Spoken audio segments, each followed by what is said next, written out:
Israel Iran যুদ্ধে যে ৭টি কারণে ইরানকে হারানো প্রায় অসম্ভব।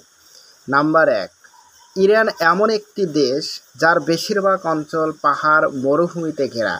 এই রুক্ষ দুর্গম ভৌগোলিক পরিবেশ বাইরের কোনো আক্রমণকারী বাহিনীর জন্য ভয়ঙ্কর প্রতিবন্ধকতা হয়ে দাঁড়ায়।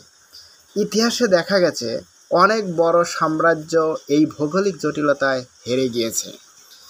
নাম্বার ২, ইরান প্রায় ১ কোটি সক্ষম যোদ্ধা মাঠে নামাতে পারে, যাদের মধ্যে রয়েছে অভিজ্ঞ পাসদার বাহিনী আইআরজিসি, বাসিদ স্বেচ্ছাসেবী বাহিনী ও নিয়মিত সেনাবাহিনী।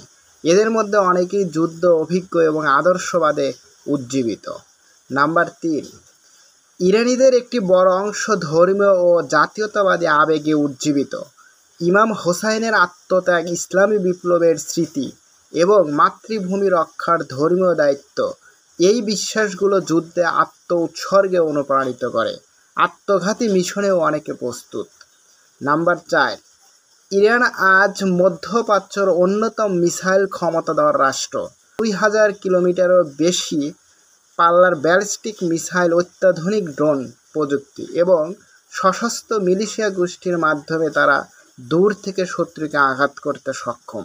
নাম্বার ৫, ইরানের প্রভাব শুধু তার সীমার মধ্যে সীমাবদ্ধ নয়।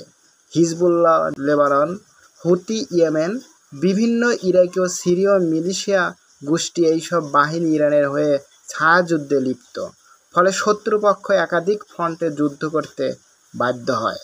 নাম্বার ৬, বিশ্বের ১/৫ তেল সরবরাহ হয়ে থাকে হরমুজ প্রণালী দিয়ে, যা ইরানেরই নিয়ন্ত্রণে। যুদ্ধ হলে এই পথ বন্ধ করে দিতে পারবে ইরান, যা বিশ্বব্যাপী জ্বালানির দাম বাড়িয়ে দেবে এবং বহু দেশের অর্থনীতিকে ঝুঁকিতে ফেলবে। নাম্বার ৭, ৮ বছরের ইরান ইরাক যুদ্ধ থেকে শুরু করে সাম্প্রতিক আঞ্চলিক সংঘাতে ইরান প্রতিবারই প্রতিরোধের ইতিহাস গড়েছে।